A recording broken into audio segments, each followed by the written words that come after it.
Hello everyone, this is Priyanshu Ranjan, MBBS first professional year, IJMS Patna. I also appeared in ICAR UG 2020 and cleared it with 401 marks out of 600 and my all India rank was 3500 approximately. I have completed my BSc Honours first year in College of Agriculture, Ganj Basoda and my university name was Jawaharlal Nehru कृषि विश्वविद्यालय जबलपुर। इस video में guys हम लोग discuss करेंगे ICAR NTS scholarship के regarding, means उसकी जो टर्म्स एंड कंडीशन है उसके रिगार्डिंग हम लोग डिस्कस करेंगे। क्या क्या टर्म्स एंड कंडीशन है, आपको कितना CGPA मेंटेन करना है, फिर कॉलेज में आपको डिसिप्लिन मेंटेन करना है, मींस क्या क्या जो टर्म्स एंड कंडीशन है वो सारे टर्म्स एंड कंडीशन को डिस्कस कर लेंगे। और काफी दिनों से मुझे ऐसा भी डाउट आ रहा था कुछ स्टूडेंट्स का कि भैया मेन कैंपस और सब कैंपस में क्या डिफरेंस है, मींस हम लोग अपने चॉइस फिलिंग को कैसे अरेंज कर सकते हैं ताकि हमें मेन कैंपस मिलेगा, या फिर अगर हमें सब कैंपस मिलता है तो क्या सब कैंपस से मेन कैंपस में ट्रांसफर लेने का कोई प्रोविजन है, या फिर ऐसा कुछ जो भी कुछ है इस वीडियो में आप सभी के साथ मैं क्लियर कर दूंगा। उसको सब कैंपस और मेन कैंपस के बारे में जो भी डिफरेंस होगा उसको मैं बता दूंगा। और जब आप अपना फाइनल डिग्री कंप्लीट कर लेंगे उस समय जो आपको सब कैंपस की जो डिग्री मिलेगी और जो मेन कैंपस की डिग्री मिलेगी क्या उसमें कोई फर्क होगा, तो इन सारे की पॉइंट्स को डिस्कस कर लेंगे इस वीडियो में। अगर आप चैनल पे नए हैं तो चैनल को सब्सक्राइब कर लीजिए,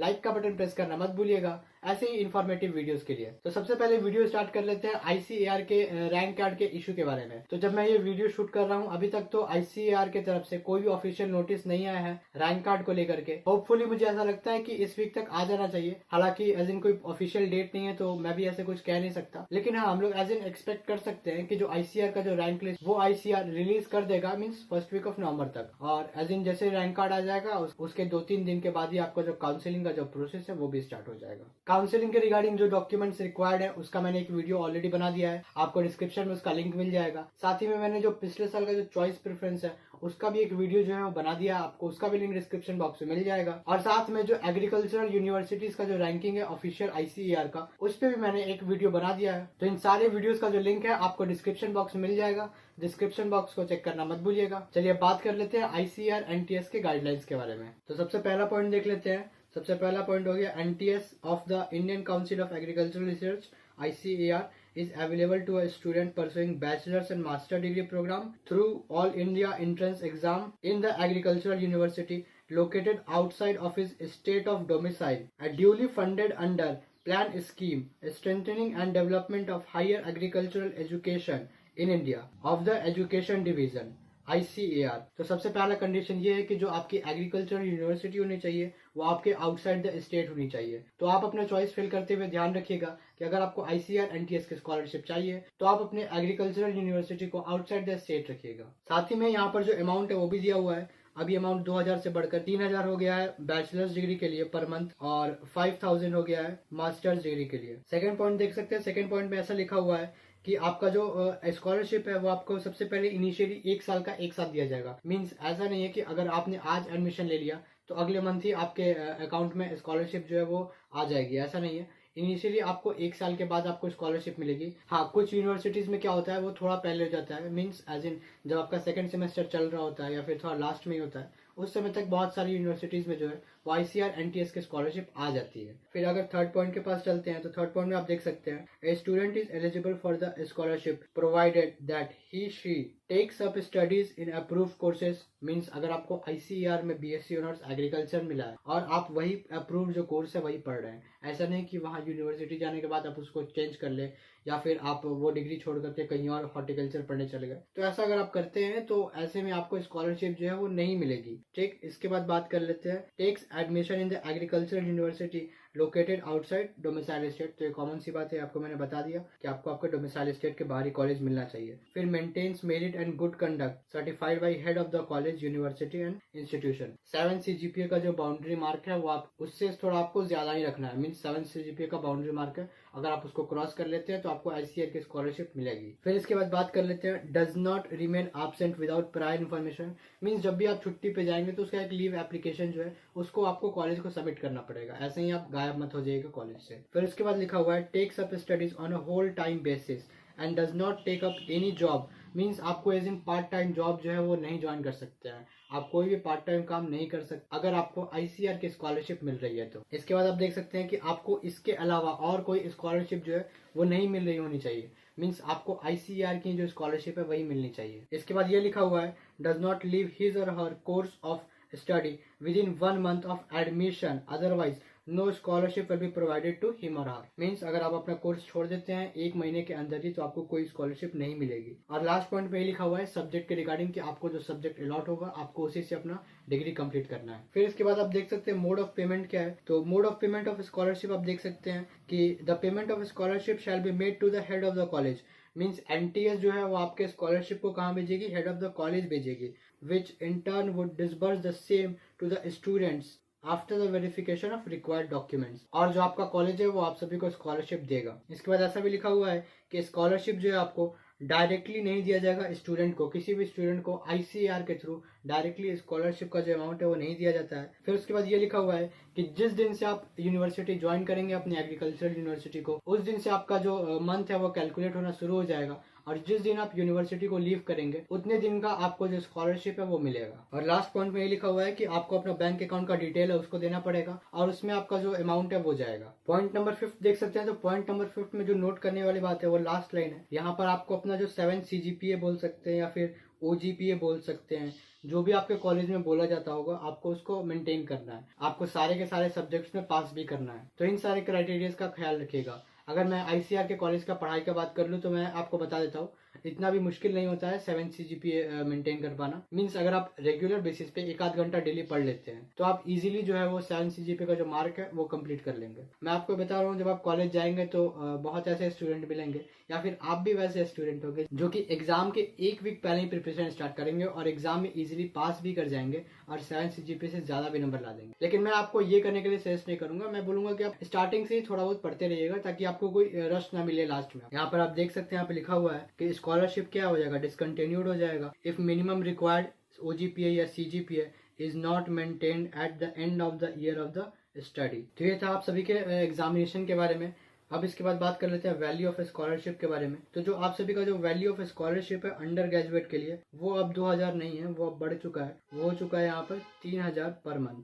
ठीक। और जो पोस्ट ग्रेजुएट का बात कर ले तो पोस्ट ग्रेजुएट में इतना नहीं है, पोस्ट ग्रेजुएट में हो गया है 5000 पर मंथ। फिर इसके बाद आपको पॉइंट नंबर 7 में देखने मिल जाएगा कि आपका टर्मिनेशन का क्या क्या क्राइटेरिया है। जब आप कॉलेज को छोड़ देंगे तब आपका स्कॉलरशिप भी मिलना बंद हो जाएगा। फिर जब आपका स्कॉलरशिप मिलने का जो डेट है वो ओवर हो जाएगा, मीन्स आपकी जो या फिर जो है अगर आपका जो कॉलेज है आपको ड्रॉप आउट कर दे आपके किसी मिसबिहेव को लेकर के या फिर आप कुछ ऐसे प्रैक्टिसेस में इन्वॉल्व हो जाएं जो कि कॉलेज अथॉरिटी को पसंद नहीं है, तो इस केस में भी आपका जो स्कॉलरशिप है उसको टर्मिनेट किया जा सकता है। और लास्ट में ये लिखा हुआ है कि आपको मिनिमम एकेडमिक परफॉर्मेंस जो है उसको मेंटेन करना है। फिर अगर 8th और 9th पॉइंट को मैं अगर एक साथ एक्सप्लेन करूँ तो दोनों पॉइंट में लगभग यही लिखा हुआ है कि अगर कोई स्टूडेंट अपना डिग्री बिना कंप्लीट किए हुए और बिना प्रायर अप्रूवल के अपने डिग्री को छोड़ देता है, मीन्स आप अचानक से कॉलेज से गायब हो गए, कॉलेज आना बंद कर दिए, आपका जो डॉक्यूमेंट्स आप ही के पास था तो आप कॉलेज कभी गए ही नहीं, तो अगर आप ऐसा करते हैं तो आपको जो स्कॉलरशिप मिला है आपको उसको 100% रिफंड करना होगा। And awardee shall not leave the course before completion without prior approval of the council. 10th point में लिखा हुआ है कि अगर कोई स्टूडेंट है वो ज्वाइन नहीं करता है आईसीआर के कॉलेज को अलॉट होने के बाद भी, तो कॉलेज अथॉरिटी को जो पैसा है स्टूडेंट का स्कॉलरशिप का उसको वापस करना पड़ेगा आईसीआर के काउंसिल को। और पॉइंट नंबर 11 जो है वो लिखा हुआ है the joining report of all the admitted students eligible for NTS sent to the council immediately for issue of the financial sanction.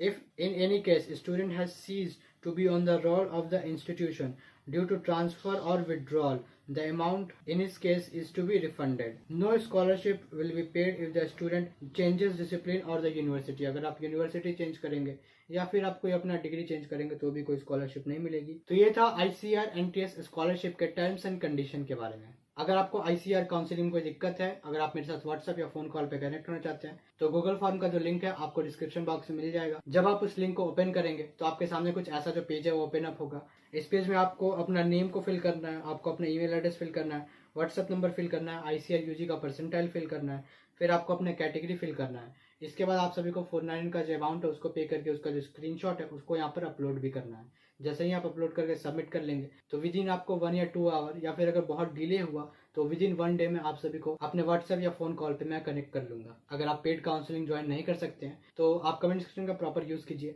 वहाँ मेरी पूरी कोशिश होती है कि आप सभी को रिप्लाई कर दूं। या फिर अगर आपका कोई पर्सनल डाउट है तो आप मुझे इंस्टाग्राम पे भी डीएम करके पूछ सकते हैं। सबसे पहले जो लोग चैनल पे नए हैं मैं उन्हें बता देता हूँ कि आईसीआर की काउंसलिंग में आपको यूनिवर्सिटी अलॉट होती है और यूनिवर्सिटी आपको कॉलेज अलॉट करती है। कोई यूनिवर्सिटी जो है वो अपने लेवल पे काउंसलिंग कराती है, और कुछ ऐसी यूनिवर्सिटीज़ होती हैं जो कि आपको डायरेक्ट कॉलेज अलॉट कर देंगी बिना आपसे परमिशन लिए या फिर बिना आपको बताए, और आपको रिपोर्टिंग के टाइम उन्हीं कॉलेज में जाना होगा एडमिशन लेने के लिए। चलिए अब सबसे पहले मेन कैंपस का बात कर लेते हैं। तो मेन कैंपस आपको मैं बता दूं, किसी भी एग्रीकल्चर यूनिवर्सिटी का वो मेन टाउन में होता है। मीन्स वहाँ पर जो रेलवे फैसिलिटी होती है, फ्लाइट की फैसिलिटी होगी, बस की फैसिलिटी होगी, मीन्स जो ट्रांसपोर्ट का जो फैसिलिटी होगा वो बहुत अच्छा होगा। मीन्स आपके लिए जो ट्रैवलिंग होगा काफी ईजी पड़ेगा। तो सबसे पहला जो ड्रॉबैक मेरे लिए यही था, एज इन मैं अपना बात कर लूँ तो मुझे JNK भी जबलपुर अलॉट हुआ था। मुझे ये बात पता ही नहीं था कि मुझे सब कैंपस में जाना पड़ेगा गंज बसोदा। और फिर जब मैंने डायरेक्ट ट्रेन रूट खोजा कि भाई कोई ट्रेन है कि नहीं पटना से गंज बसोदा का, एक भी ट्रेन रूट नहीं था,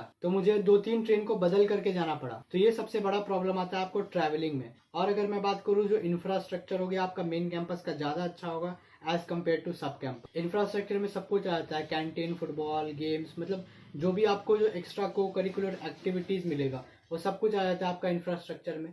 तो इंफ्रास्ट्रक्चर आपका मेन कैंपस का ज्यादा बढ़िया होगा एज कम्पेयर टू सब कैंपस। अगर पढ़ाई का बात करें तो पढ़ाई में जो प्रोफेसर होते हैं वो सब कैंपस में भी और मेन कैंपस में भी दोनों जगह PhD ही होते हैं। तो प्रोफेसर लेवल पे कोई ज्यादा डिस्क्रिमिनेशन होता नहीं है। जो होता है आपको मेन लैब फैसिलिटी पे होता है। जो आपको लैब की फैसिलिटीज होगी, जो आपको इक्विपमेंट्स चाहिए होंगे अंडर ग्रेजुएट लेवल पे, वो आपको ज्यादा बेटर मिलेंगे आपको मेन कैंपस में। सब कैंपस में उतनी अच्छी जो लैब फैसिलिटी है उतनी अच्छी नहीं होगी, ये तो फिक्स बात है। तो थोड़ा बहुत जो है सब कैंपस वाले स्टूडेंट को कॉम्प्रोमाइज करना पड़ेगा अपने एजुकेशनल स्किल को लेकर। ऐसा नहीं है कि बहुत ज्यादा बड़ा गैप हो जाएगा, मैं आपको जनरलाइज आइडिया दे रहा हूँ कि गैप होगा। इसको आपको एक्सेप्ट करना पड़ेगा कि आपका जो मेन कैंपस है और सब कैंपस है वो डिफरेंट है। मीन्स थोड़ा बहुत तो गैप आपको मिलेगा ही मिलेगा, दैट इज फॉर श्योर। तो अगर इस डिस्कशन को और भी मैं कंटिन्यू करूँ तो एक और क्वेश्चन मन में राइज होता है कि सब कैंपस या मेन कैंपस अलॉट होता किसको है? ICAR या यूनिवर्सिटी कैसे अलॉट करती है मेन कैंपस या सब कैंपस किसी भी स्टूडेंट को? तो देखो क्या होता है, दो तरह की यूनिवर्सिटी होती है। एक ऐसी यूनिवर्सिटी जो कि ICAR काउंसलिंग के बाद अपना काउंसलिंग खुद से कराती है। मीन्स वहां पर आपको चूज करने का ऑप्शन मिलेगा कि आपको किस कैंपस में जाना है। फिर कुछ ऐसी भी यूनिवर्सिटीज होती हैं जो कि नहीं पूछती हैं, वो डायरेक्ट आपको कॉलेज अलॉट कर देंगी और बोलेंगे आपको वहां जाकर के पढ़ना है। जैसे मैं एक IGKV का एग्जांपल ले लूँ, वहां पर आपको यूनिवर्सिटी लेवल की काउंसलिंग है वो देखने मिलेगी। लेकिन कुछ यूनिवर्सिटीज जैसे कि JNKV मेरा यूनिवर्सिटी हो गया, वहां पर आपको यूनिवर्सिटी लेवल की जो काउंसलिंग है वो देखने नहीं मिलेगी। तो सबसे पहले टाइप की यूनिवर्सिटी की बात कर लेते हैं जो कि अपना जो काउंसलिंग है वो करवाती है। मीन्स यूनिवर्सिटी लेवल की जो काउंसलिंग है वो होती है। तो उसमें IGKV है। क्या होता है, जैसे कि ICAR का जो थर्ड राउंड या सेकेंड राउंड जैसे से कंप्लीट होते चलता है, वो यूनिवर्सिटी स्टूडेंट्स को इन्वाइट करती है और वहाँ पर चॉइस फिलिंग कराती है। मीन्स वहाँ पर स्टूडेंट जो है रायपुर को ऊपर रख सकते हैं, फिर बिलासपुर, मीन्स ऐसे ऐसे करके वहाँ के जो कॉलेजेस हो गए कंस्टिट्यूएंट कॉलेज को वैसे वैसे करके डिसाइड कर सकते हैं। और आपके चॉइस प्रेफरेंस के अकॉर्डिंग आपको जो सीट है वो अलॉट हो जाएगी अगर उस कॉलेज में सीट खाली होगी तो। लेकिन अगर यही बात कर ले उन यूनिवर्सिटीज का जिनमें कोई काउंसलिंग नहीं होती, जो डायरेक्ट आपको कॉलेज अलॉट करते हैं, तो उन यूनिवर्सिटीज में मैं आपको बता दूं जो भी टॉपर रैंक के स्टूडेंट होंगे उस यूनिवर्सिटीज के पास 30 सीट है और 10 सीट मेन कैंपस का है। तो टॉप 10 जो उस यूनिवर्सिटी में अलॉट हुए स्टूडेंट रहेंगे उनको मेन कैंपस में भेज देगी, और फिर उसके अकॉर्डिंग जो है फिल्टर कर करके हर एक कैंपस में रैंक वाइज जो है वो यूनिवर्सिटी स्टूडेंट्स को भेज देगी। तो ये अलॉटमेंट प्रोसेस भी आपको समझ में आ गया कि मेन कैंपस कैसे अलॉट होता है और सब कैंपस कैसे अलॉट होता है। अब अपना फाइनल कंक्लूजन जो है उसको ड्रॉ कर लेते हैं। तो अगर आप मेन कैंपस से पास आउट होते हैं और अगर आप सब कैंपस से पास आउट होते हैं तो दोनों में आपको कोई भी मेजर डिफरेंस है वो देखने नहीं मिलेगा। मतलब जब आपकी डिग्री आएगी उस पर जो यूनिवर्सिटी का नाम है दोनों जगह सेम रहेगा। बस जो आप कॉलेज लिविंग सर्टिफिकेट लेंगे, मीन्स जो TC आप बोलते हैं 12th लेवल पर, CLC बोलते हैं उसको कॉलेज लेवल पे, कॉलेज लिविंग सर्टिफिकेट, वो आपको आपके कॉलेज से मिलेगी। बाकी जो नॉर्मल डिग्री है वो आपको आपके यूनिवर्सिटी पे ही मिलेगी। तो एज इन डिग्री वाइज जो आपको सर्टिफिकेट वाइज जो है उसमें मेजर डिफरेंस नहीं आता है। लेकिन अगर मैं आपको बता दूं एक्सपीरियंस वाइज डिफरेंस आता है। अगर आपकी और भी कुछ क्वेरीज हैं तो आप मुझे कमेंट सेक्शन में पूछ सकते हैं या फिर आप मुझे इंस्टाग्राम पे DM कर सकते हैं अगर आपका कोई पर्सनल डाउट है तो। That's all for this video guys, thank you so much guys and take care.